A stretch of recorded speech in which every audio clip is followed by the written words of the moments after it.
با درود خدمت شما عزیز دلم. عزیزم در خدمت هستم با یک انشخانی دیگه از سری انرژیخوانی های فال تاروت آدم و حوا. موضوع این لحظه انرژیخوانی ما اعترافات اطرافیان شما نسبت به شما هستش. چه اعترافاتی دارن، چه چیزهایی رو میخوام بگن، چی میخوان اعتراف کنن، به چی. با نمایاد خداوند و یاری کائنات انشخانیمون رو آغاز میکنیم. همین که کائنات هر آنچه که پنهان هست و شما عزیز دلم هم اکنون و در همین لحظه آشکار کنه. آمین. با یه دزدی شروع شد. یه حقی که از شما رفته، یه حقی که از شما بردن، یه بی‌انصافی که در حق شما انجام دادن. ببینیم کی این کارو کرده و چرا. زحمت هایی که شما کشیدید و این زحمت هایی که شما کشیدین و به طور مثال حالا داره 7 سکه نشون میده، انگار که اندازه 7 سکه زحمت کشیدید، یکیش رو دریافت کردید. محبت هایی که کردید نادیده گرفته شده، زحمت های مالی هست، احساسی هست، هرچی که هستش خیلی به چشم نیومده متاسفانه. و این کارتی که از وسط دک واقعا پرت شد بیرون، اومد بیرون، میگه که اصلا نگران این مسائل نباشید، به خاطر اینکه شرایط مالی و احساسی بسیار بسیار عالی و ایدئالی رو کائنات داره نویدش رو به شما عزیز دلم میده. مسئله دیگر، بله، قدرت. اینکه حالا انگار که یه اختلاف نظرهایی یا یک لج و لجبازی هایی سر این هستش که چه کسی برتر هستش، چه کسی قوی تر هستش. یک بلا تکلیفی رو اینجا شما انگار داری پشت سر میگذرونی. پیش خودت نمیدونی که واقعا آیا این فرد یا افرادی که اطراف شما هستن آیا واقعا به نفع شما میخوان قدم بردارن، آیا واقعا به نفع شما حرکت میکنن یا نه. انگار که دوستی دشمنیشون مشخص نیستش و این حس رو در زمینه‌های مختلف، احساسی، کاری، مالی و مسائل مختلف دارید شما.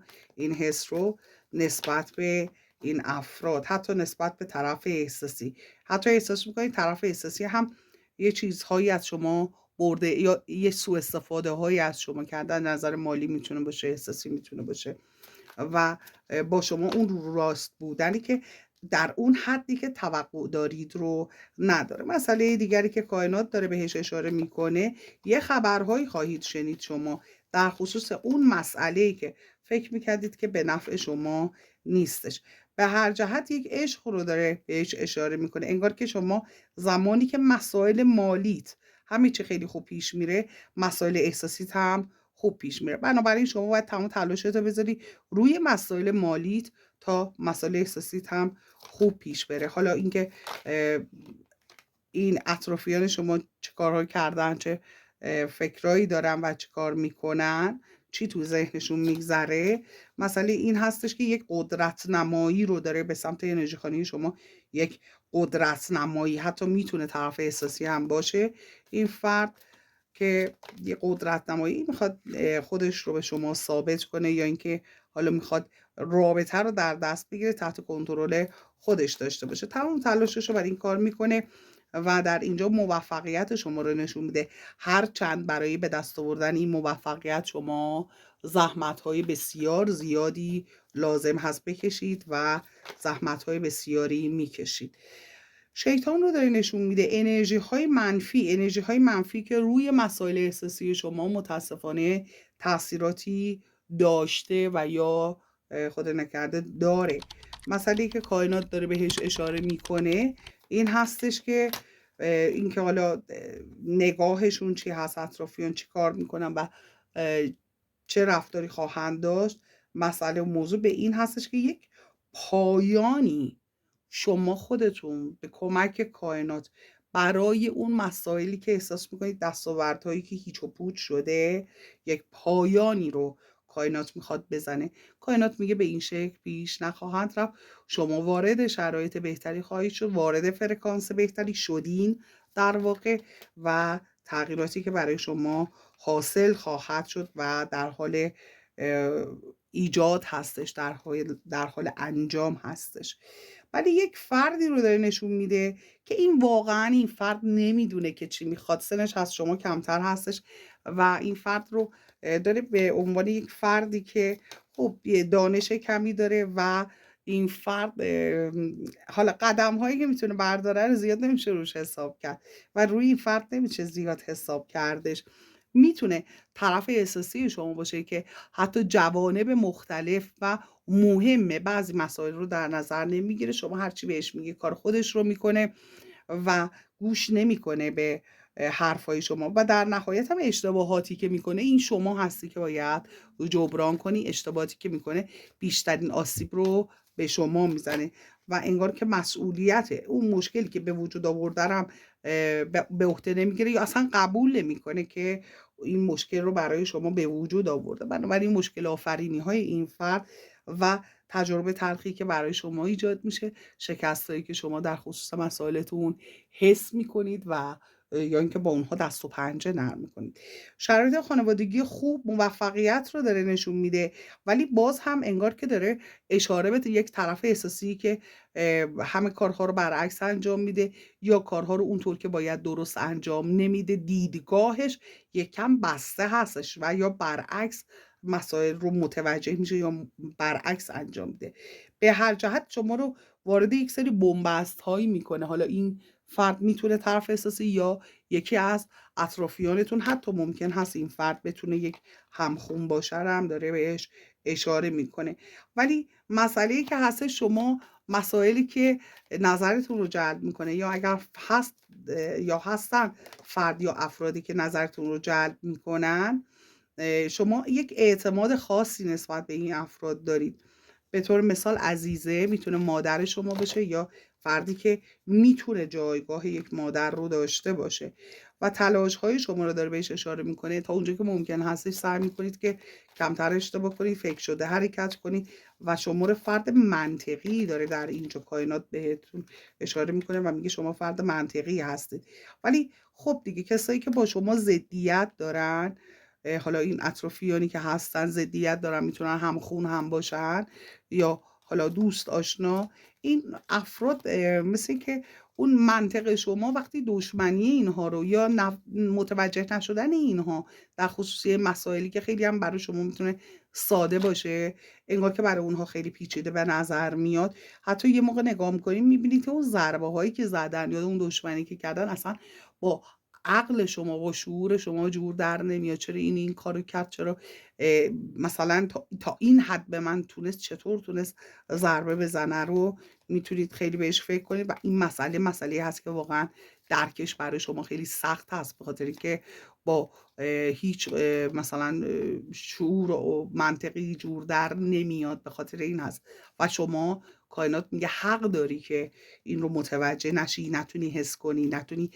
پیش خودت فکر کنی که آخه چطور این فرد میتونه این کار رو در حق من بکنه، این همه محبت های من نادیده بگیره یا این همه تلاش های من رو نادیده بگیره و چطور میتونه روبروی من بیسته، که میتونه حتی از بین افراد خانواده یا یک طرف احساسی باشه این فرد. به هر جهت مسائلی که داره نشون میده آدمایی که شما خب بهشون احترام گذاشتی، قدرشون رو میدونستی، بهشون محبت کردی یا اینکه حالا دستشون رو گرفتی و همیشه نسبت بهشون لطف داری، انگار که پیش خودت یه موقع فکر میکنی میگی این آدما اصلا چرا منو نمیفهمن، انگار منو نمیبینن و ندید میگیرن. همین افراد ممکن هستش که یه جاهایی هم باعث یک سری استوب ها برای شما بشن. در واقع از صمیم قلبشون برای شما چیزی رو انگار نمیخوان و این خیلی براتون دردناک هست و فکر میکنید که چطور ممکنه یک نفر اینطوری با من باشه در برابر اون محبت های من. انگار یه قرضی به یه نفر دادی یا یه کمکی به یه نفر کردی که همین مسئله باعث شده که خود شما در شرایط سخت قرار بگیرید و یا فکرتون ذهنتون خیلی درگیر باشه یا حالا اون پولی که دادی رو خواستی بگیری خیلی به قول معروف بده شدی شما که چرا اصلا میخوای این پول رو، یا نتونستن به شما بدن و در شرایط سختی شما رو گذاشتن یا داشته اصلا انگار نخواسته بده یا با بیمیلی این پول رو خواسته به شما برگردونه. مسئله دیگر که کائنات داره بهش اشاره میکنه، راههایی که برای شما بسته شده فقط به خاطر آدم‌هایی هستش که بهشون اعتماد داشتید، حتی ممکن هست از یک خانواده باشید ولی خب منفعت خودشون در جایی که بوده و به ضرر شما تموم شده اصلا براشون مهم نبوده و نگاه اونها به موضوع، مثلا شما با اونها نگاهتون به صورت یک خانواده هست که میگه اینها خانواده من هستن، عزیزان من هستن، دور و بریای من هستن، ولی اونها احتمال داره خودش و فرزندش یا خودش و فرزندش و شوهرش یا خودش به تنهایی رو قبول داشته باشه و در راستای اهداف خودش فقط قدم برداره و این یکم برای شما سخت فهمیدنش و درکش و در منطق شما و در احساس شما نمی گنجه و اینها مسائلی هست که واقعا شما رو خیلی اذیت میکنه، شما رو خیلی از نظر ذهنی و فکری به چالش میندازه و اون ناراحتی هایی که هم برای شما به وجود میاد سعی میکنی در خودت نگه داری، در خودت حل کنی و رفتن از روی غم، رفتن از روی ناراحتی، دل شکستگی های متعددی رو داره کائنات بهش اشاره میکنه که برای شما به وجود اومده به خاطر این افرادی که واقعا شما نسبت به اونها محبت داشتی، نسبت به اونها از نظر قلبی اعتماد داشتی و همیشه براشون خوب خواستی. تصمیم هایی که حتی گرفتی شما همیشه سعی کردی یه جوری باشه که به ضرر کسی تموم نشه و اون تصمیم ها باعث این باشه که یک منفعتی برای اونها داشته باشه یا اینکه حداقل اینکه ضربه‌ای به اونها نزنه یا اینکه باعث پیشرفت اونها بشه و این خیلی برای شما سخت و دردناک بوده و از نظر احساسی همیشه در شرایطی رو سعی کردید از نظر احساسی و مالی به وجود بیارید که یک محیط امن و شادی آفرین رو به وجود بیارید، حتی سورپرایز ها، محبت کردن ها و واقعا انگار یه چیزی در درون شما میجوشه برای اون انجام اون خوبی و اون محبت. احساس خیلی خوبی به شما دست میده وقتی که کمک میکنید و دست این فرد یا افراد رو میگیرید و بهشون کمک میکنید، حس خیلی خوبی خواهید داشت و دارید. اما هستن افرادی که خب بین شما و این فرد، به طور مثال بین شما و مادر، بین شما و پدر،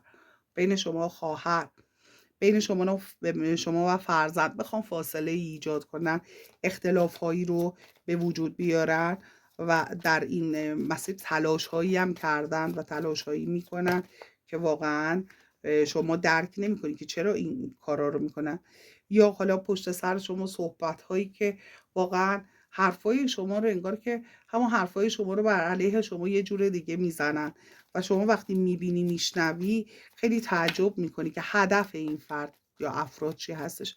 حتی یه نظرهایی که شما میدی و حرف خود شما هستش، شما بعد مدتی متوجه میشی که اون رو دقیقاً انگار که این نیت شما برای او بوده، نیت او برای شما بوده. به این شکل ممکن هستش که توی رفتار و توی صحبت‌های این فرد و افراد حس کنی، یعنی یک دورنگی وجود داره، یک این کار که اینها میخوان جای شما باشن و حتی داره نشون میده بعضیشون واقعا دوست دارن جای شما، نه اینکه مثل شما باشن، دوست دارن جای شما باشن، اصلا انگار که شما نباشی و اونها باشن. به این شکل داره نشون میده که انتظار کشیدن یا انتظارات این افراد رو داره خیلی واضح نشون میده که اون انتظارات و اون انتظار کشیدن ها یا انگار منتظر شرایط سخت و دردناکی میتونن حتی بعضی هاشون برای شما اون یه همچین شرایطی رو بخوان.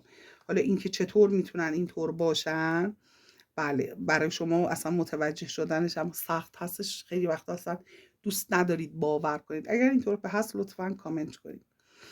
مسئله دیگری که کائنات داره بهش اشاره میکنه روحیه خودشیفتگی، برتری طلبی بعضی از افراد و اطرافیان رو داره بهش اشاره میکنه.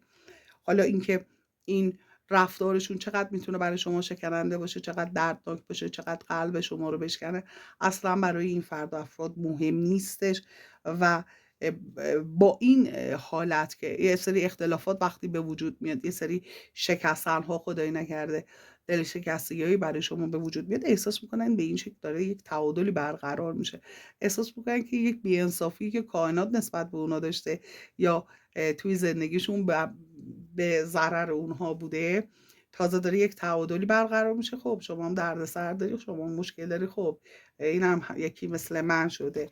فقط با این تفاوت که اگر برای اونها رو کائنات انجام میده، واقعا براشون مشکل میذاره و کارما هستش، دچار کارما میشن، برای شما کارما نیستش. برای شما فقط این هستش که اجازه میدین که از احساس اعتماد شما، احساس محبت شما، از احساسات شما سوء استفاده بشه.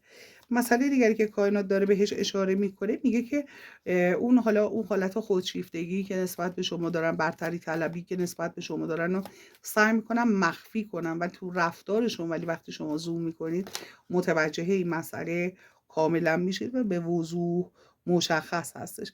ولی یک خبری به شما خواهد رسید و توی این خبری که میشنوی متوجه میشی که فردی ترس از دست دادن یک مسئله رو داره، یک حالا مسئله احساسی یا مالی رو داره، یه سری مخفی کاری هایی انجام داده، مخفیانه کارهایی کرده که خب این مسئله ممکن هستش که یه جورایی به ضرر شما به نظر بیاد. ولی از اونجایی که کائنات قوانینش خیلی متفاوت هست، میگن عدو شود سبب خیر اگر خدا خواهد، شما یک موفقیت بسیار جانانه ای رو که در خصوص مخصوصا مسائل مالی شما هستش رو به اون موفقیت دست پیدا خواهید کرد و از این موفقیت شما لذت خواهید برد، چون یک معجزه بزرگ رو کائنات نویدش رو در اینجا داره به شما میده.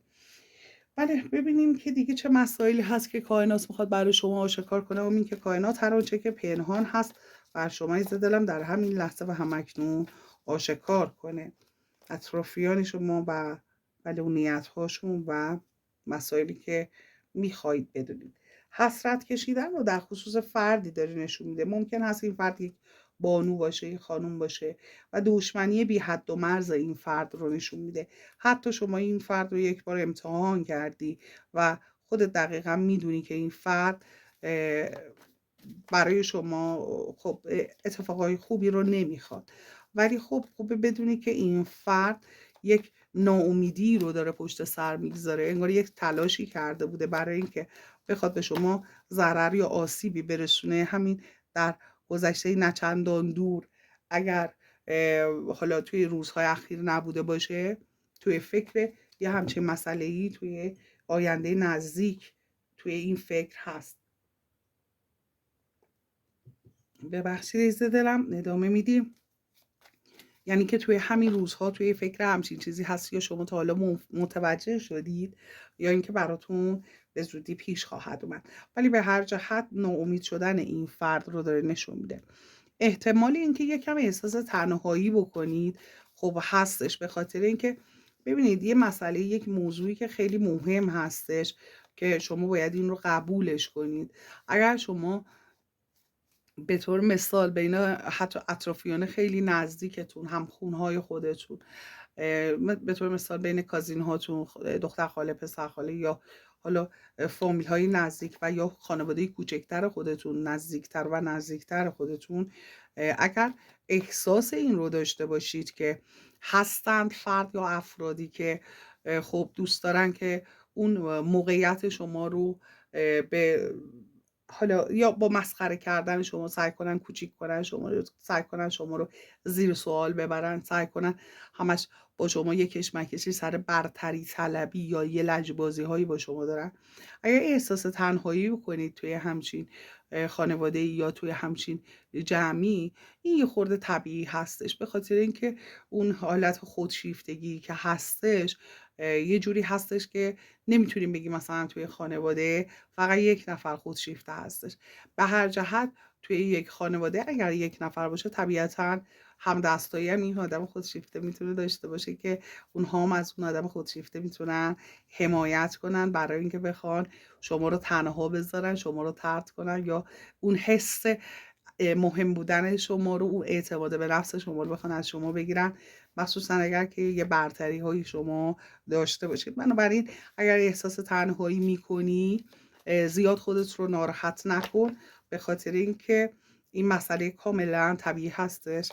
حتی از نظر روانشناسی هم به نظر من میتونه خیلی طبیعی باشه که حالا نمیتونیم بگیم که مثلا فرض مثال دارم خدمتتون عرض میکنم، اگر شما همسرتون خودشیفته هستش، نمیتونید بیاید حالا با خواهر اون، با برادر اون، با پدر اون، با مادر اون صحبت کنید، بگید که حالا مثلا برادر شما یا فرزند شما خودشیفته هستش و من رو اذیت میکنه، چون هرچی باشه این فرد تو اون زندگی بزرگ شده، تو اون خانواده بزرگ شده و این یه حالت واگیردار هست، مثل این که حالا توی اون زندگی که بزرگ شده آدمایی مثل خودش تو اون خانواده حتما هستن که حمایتش میکنن توی این مسائل. حالا این میتونه حتی تو زندگی خانوادگی خودتون هم براتون پیش بیاد، بین خواهرتون، برادرتون، پدرتون، مادرتون و اطرافیان نزدیک شما هم حتی ممکنه این حالت پیش بیاد. بعد احساس تنهایی کردن شما نه به خاطر این هستش که شما یک اشتباهی کردید، نه به خاطر این هستش که شما بد هستید. به طور مثال ممکن هستش که حالا توی خانواده یک اعتمادی به فرد دیگری که حالا خودشیفته هستش وجود داشته باشه، ولی نسبت به شما همون اعتماد وجود نداشته باشه. مسئله دیگری که هستش، آدمای خودشیفته رو وقتی میخوای بشناسید، بیشتر توی صحبت‌هاشون آدم‌ها رو از نظر مثلا مباحثی که به میون میارن خیلی جنبه جنسی داره، خیلی با اون مسائل، در مورد اون مسائل اظهار نظر میکنن. شاید مسائلی که شما کمتر بهشون بپردازید و در موردش صحبت کنید صحبت میشه. حالا اینجا چیزی که داره نشون میده، این تنهایی رو خواستم برای شما توضیح بدم، وارد این مسئله شدم که میخواستم به شما بگم که اگر احساس تنهایی میکنی، این دلیل بر بد بودن شما نیست. همش دنبال خودت توی ایراد نگرد، چون خودشیفته ها با شما این کارو میکنن، یک آن یه طوری با شما رفتار میکنن، شما همش تو خود دنبال ایراد میگردی که عیب من چی بوده، چرا من طرد شدم، چرا من در این حالت قرار گرفتم و احساس تنهایی میکنم. و این رو بدون عزیز دل من، شما اگر تنها باشی خیلی بهتر از این هستش که با اونجور آدم بخوای وقت بگذرونی. ببینید به درون رفتن رو داره بهش اشاره میکنه و به مسئله که داره خیلی اشاره میکنه خیلی هم جالب هست.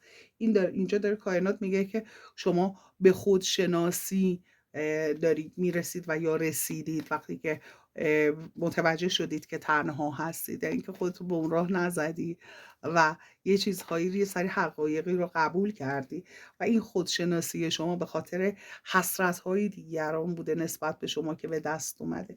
تو خود دنبال ایراد نگرد. مسئله دیگری که کائنات داره بهش اشاره میکنه، قدرت شما در نقطه هایی که شما قدرت و قوت دارید هستن افراد دیگری که احساس ضعف میکنن و این یک حقیقت بسیار بزرگی هستش و اونها گیر کردن، تو اون مسئله گیر کردن، ولی شما از اون مسئله عبور کردی، گذشتی. مثل این میمونه که شما وارد کلاس دوم، سوم، چهارم، پنجم شدی، ولی این افراد رو همون کلاس اول باقی موندن و وارد کلاس دوم شدن، به سوم نرسیدن، از نظر شکوفایی ذهنی، از نظر روحی و رشد روحی نداشتن. مسئله دیگری که کائنات داره بهش اشاره میکنه، بله، مسائل احساسی شما، مسائل خانوادگی شما. حالا اینکه بعضیشون دوستان شما کنترل کنن، شما رو زیر نظر داشته باشن. دیدید بعضیا میگن که نمیدونم دوستتو کنار خودت نگه دار، دشمنتو نزدیکتر نگه دار. آدمایی که خودشیفته هستن، آدمایی که حالا اطراف شما هستن، یه همچین حالتی هم دارن، یعنی که اگر خیلی دوست دارن که از سر از کارهای شما در بیارن، حالا تماس بگیرن یا یه جورایی سر از کار شما در بیارن، دلیل بر این که حالا عاشق شما هستن، دوست دارن شما رو نیستش. فقط زنگ بزنن حالا یا بدونن که مشکل چی هستش که یه خورده دلشون خنک بشه. و اگر این افراد یه موقع بخوام به شما کمک کنن، جار نتونن بزنن که من فلان کمک رو کردم، اونجا شما میتونی قبول کنی که این فرد یا افراد واقعا خیرخواه شما هستن. در غیر این صورت حالا برای تخریب شما یا گوش میکنن، شنونده میشن و یا اگر هم بخوان اقدامی انجام بدن، انقدر شما رو سعی میکنن تأخیر کنن که جلوی دیگران که من رفتم این کار رو براش انجام دادم، این اتفاق خوب من براش رقم زدم، من و در اونجا در واقع میخواد برتریش رو این فرد نسبت به شما ثابت کنه. مسئله دیگری که کائنات داره بهش اشاره میکنه، همونطور که میبینید شادی های شما، زیر نظر گرفتن شما و اطلاعاتی که از شما به دست میارن رو داره بهش تاکید و تاکیدتر میکنه. نگرانی این فرد یا افراد رو نسبت به یک سری حقایقی هستش که آشکار میشه در یک زمانی که یه سری حقایق در خصوص شما آشکار میشه یا شما به یک سری حقایقی رو که پی میبری، اینها نگران میشن و حال دلشون خراب میشه. صحبت کردن با شما فقط به خاطر اینکه شما رو در شرایطی گیر بندازن، حتی شما رو ممکن در شرایطی گیر بندازن که شما ساعتها مجبور باشی خودت رو، یا بهتر بگم اونها رو توجیه کنی، در صورتی که اونها اصل قضیه رو از شما خیلی بهتر میدونن.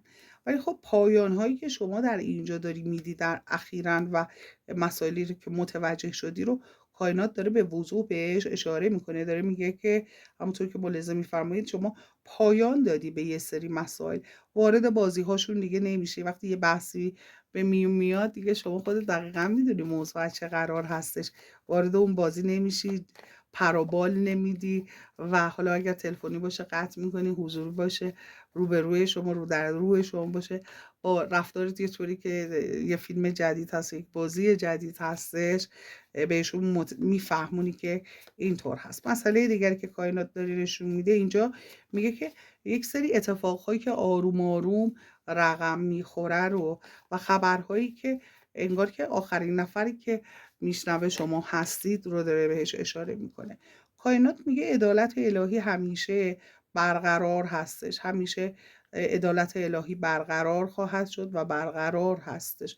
خبرهای خوبی که متعلق به شما هست یا میتونه به نفع شما باشد از شما مخفی کردنشون رو به وضوح داره نشون میده. و مسئله دیگری که هستش صداقت شما و اون سادگی و بیالایش بودن شما رو داره به تصویر میکشونه اینجا و داره میگه که همه شما پیش قدم هستید، حتی توی جایی که اونها اشتباه کردن این شما هستید که میخواهید عذرخواهی کنید حتی به جای اونها، و یا شما رو در شرایطی قرار میدن که شما مجبور باشید عذرخواهی کنید. در خصوص بلا تکلیفی ها کائنات داره به وضوح اشاره میکنه سعی کنید از کنار اونها گذشتن و زیاد زوم نکنید، این مشکلتون با این فرد و افراد حل میشه. همین که کائنات هر آنچه که پنهان هست رو بر شما عزیز دلم همکنون و در همین لحظه آشکار کنه. آمین. ببینیم کائنات دیگه چه مسائلی رو میخواد برای شما آشکار کنه از دک زیبایی و دک پرقدرت، در واقع دک پرقدرت جنیا. مسئله که کائنات داره بهش اشاره میکنه یه سری مسائلی که به تازگی برای شما آشکار خواهد شد و یا آشکار شده. اگر آشکار شده لطفا کامنت کنید. در خصوص زحمت هایی که حالا هیچ و پوچ شده یا دستاورد هایی که اونطور که باید میبوده نیستش، داره کائنات بهش اشاره میکنه. مسائلی که ضربه هایی که به شما زدن، ضربه هایی که به شما وارد شد، ضربه هایی که خوردید رو داره بهش اشاره میکنه. و اینکه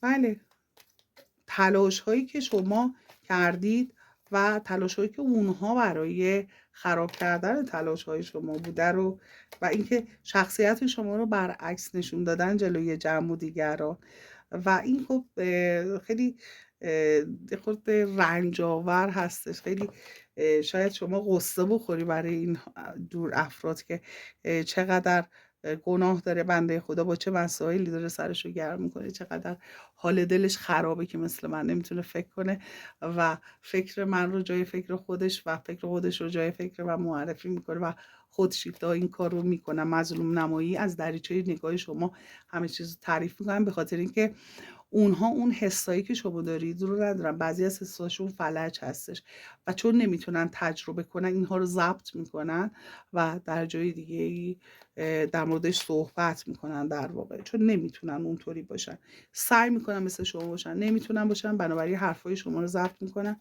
و دیدگاه های خودشون رو به شما نسبت میدن، دیدگاه های شما رو به خودشون نسبت میدن. اینا رو هم خدا اینجوری زده دیگه، چی بگم من دلم. موضوع دیگری که کائنات داره بهش اشاره میکنه موفقیت های شما هست، تعادلی که شما به زندگیت میدی و تغییراتی که شما میتونی خیلی راحت اون تغییرات رو به وجود بیاری که برای اینهای خود سخت هستش رو و تلاش های شما که میتونه خیلی راحت نتیجه بگیره.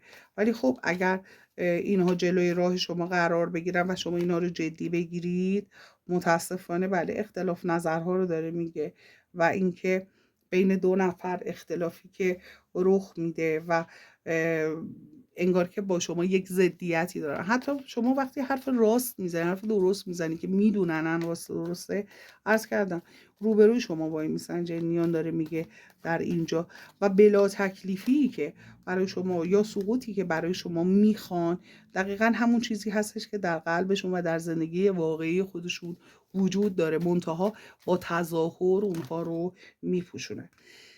ولی و اینجا هم همونطور که ملاحظه میکنید اون تلخی های زندگی خودشون و شرایط سخت رو جنیان دارن بهش اشاره میکنن، شکست هاشون رو با وقت گذروندن روی شما و اینکه حالا متهم کردن شما سعی میکنن که اون مسئله رو یک کم رنگش کنن.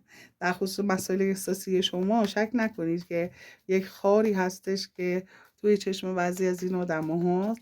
وقتی که مسائل احساسی شما خوب پیش میره اصلا تحمل دیدنش رو ندارن و قاطعیت شما رو اصلا دوست ندارن که شما قاطعانه فکری میکنید یه حرکتی در اون خصوص انجام میدید. و در اینجا چیزی که در کائنات بهش اشاره میکنه تا اونجا که بتونن به شما ضربه میزنن و کائنات در اینجا پیشنهادش همونطوری که دیدیم میگه فاصله گرفتن هستش. فاصله بگیرید، به زندگی خودتون ادامه بدید و حرفاشون رو جدی نگیرید. هر چقدر اونها رو نادیده بگیرید و جدی نگیرید موفق تر ادامه خواهید داد. ولی طبیعتا میدونم تا این لحظه دقیقا متوجه شدید چه کسانی این کارا رو کردن باتون و این افراد هدفشون چی بوده و راهکارش رو، چیزی که میخواستید بدونید رو من مطمئن هستم که جوابش رو دریافت کردید.